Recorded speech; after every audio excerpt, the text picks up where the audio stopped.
Okay, so I finally decided to change the hose that comes with the Cupid um, washer. This hose that comes with it is really flimsy. It sprung a leak in no time, and it needed to be replaced. Now, I thought it was going to be much harder than it turned out to be. Unfortunately, I did not start recording on time.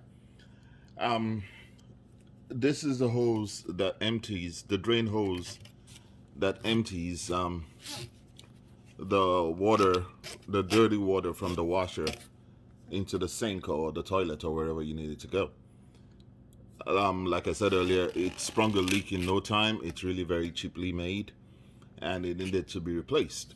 So, what I've done is I thought I would need to open up these screws. There are about 8 or 10 of them around the washer, and I'd actually started unscrewing them before I realized that there was an access hatch at the back here.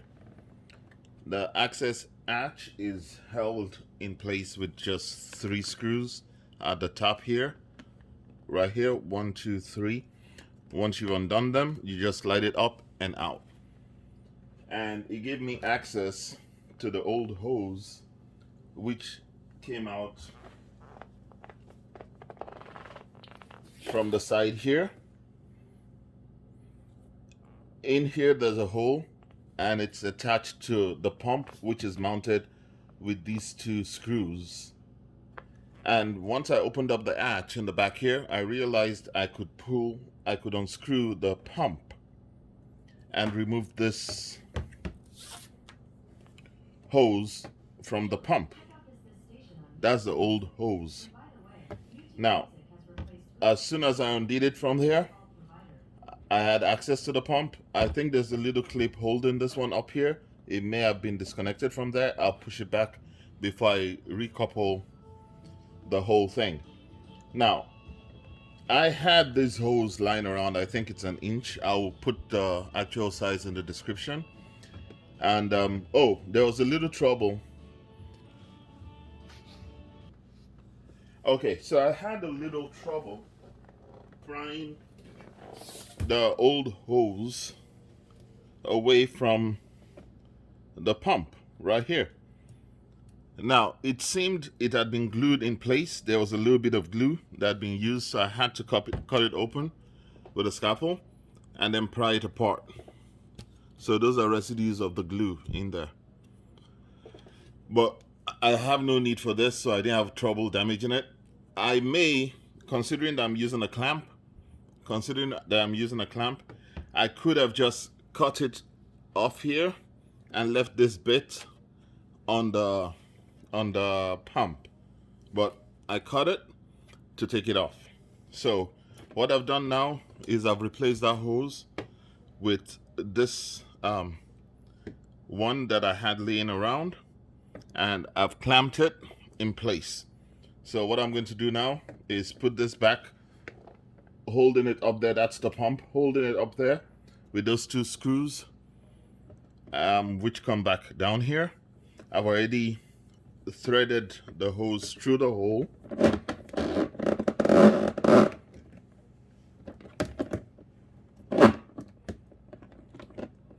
And that's it. I'm going to couple it back up now. And I hope this helps somebody out there who's thinking about doing theirs. It's much easier than I expected it would be because of this access hatch at the back of it. So I didn't have to unscrew this to take out the entire base, disconnecting the motor from things. It's all I've used so far is a screwdriver and a plier to pry the old hose loose from the glue. That's about all I've used. So it's easier than I expected, thankfully. I'm going to couple it up now, and I'll try to finish the video then. So I did some checking. The hose is a 1-inch diameter tubing, and the clamp I'm using is a size 12. I got both of them on Amazon. I'm going to put a link. I'll try to put a link in the description when I'm done. So it's 1 inch diameter tubing and size 12 clamp. The clamp is a no tool clamp, so it's got this butterfly thing to twist it in place without the need of a screwdriver. So I've put the pump back in place. These are the two screws, the only two screws that hold the pump in place. It's I think you can use screwdriver or a spanner to undo it, and that's it. Hose replaced. So the last thing to do now is to put the to cover back the back panel. Okay. So it's got little clips to hold it in place and 3 screws.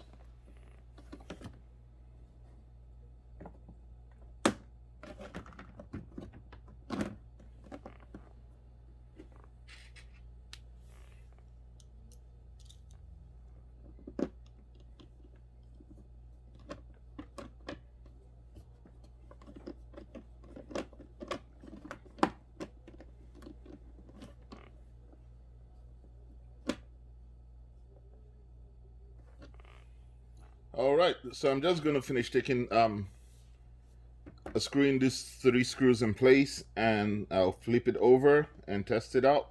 Hopefully there will be no leaks. If there are any leaks with the tubing where I clamped it, I probably would have to do the same thing they did by putting glue or something on there. But I'm going to test it and I'll finish the video. I should mention that there seems to always be some water left in the washer.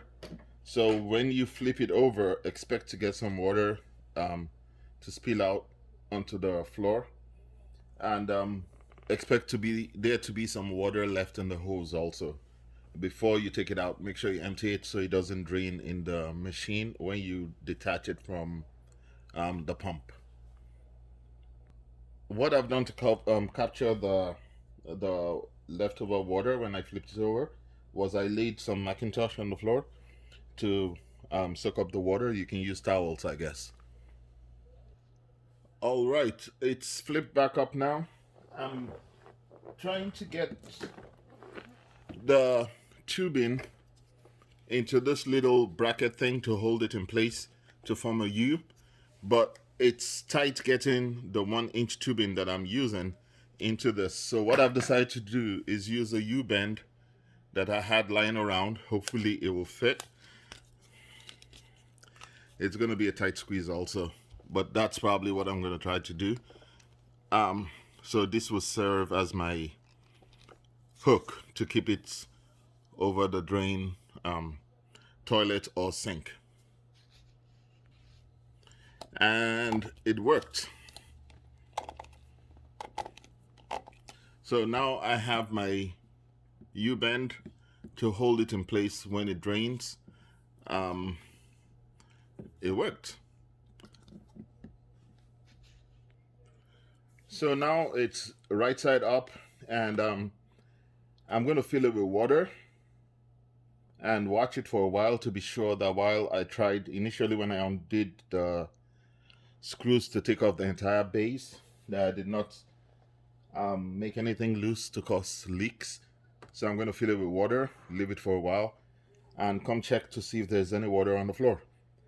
I took away the Macintosh, so I'll be able to spot any leaks on the floor. My next project might be to replace the filler hose. Once I see one that it just might be my next project. The same thing, it's the same material that the drain hose and the filler hose are made of, and they both are really flimsy. They tear and break and start to leak pretty quickly. It's a cheap washer, but I think it's really good value for money considering I think it's a 26 pound. It washes and it spin dries, and I've had this for a few months now. Enough for the for the lettering on it to have started to fade. But um, it's worth changing the drain hose because as long as the motor and the motor and the pumps are still working, it will keep washing, and you get the most value for your money in terms of how long you make it last.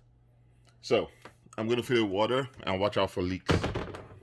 And then after that, I'm going to drain it. So for right now, I'm filling it with the shower hose. Okay, something just occurred to me.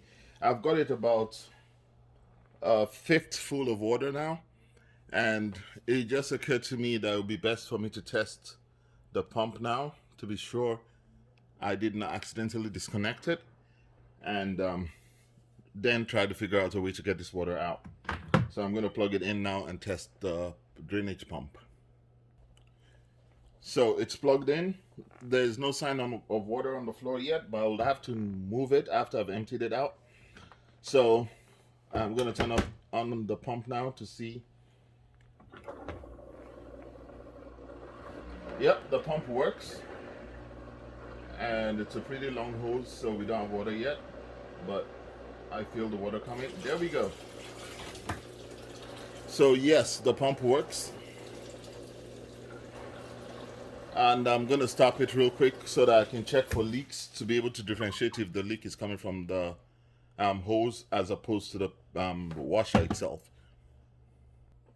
So unfortunately, there is a leak. What I'm going to do now is I'm going to wipe it and leave it sitting for a while because I need to know if the leak came from the washer itself, that I loosened something, or if it was after I turned the pump on, which will indicate that it was the new tubing, the new hose that is bringing a leak. Maybe at the clamp. I suspect that might be it. But what I'm going to do now is I'm going to clean the floor and then let this sit with the water in it for a little while and see if there's leaks with the pump turned off. Now, if there's no leak and I turn the pump back on and there's water on the floor, then I know it's from my little shoddy work. But I'm going to do that now.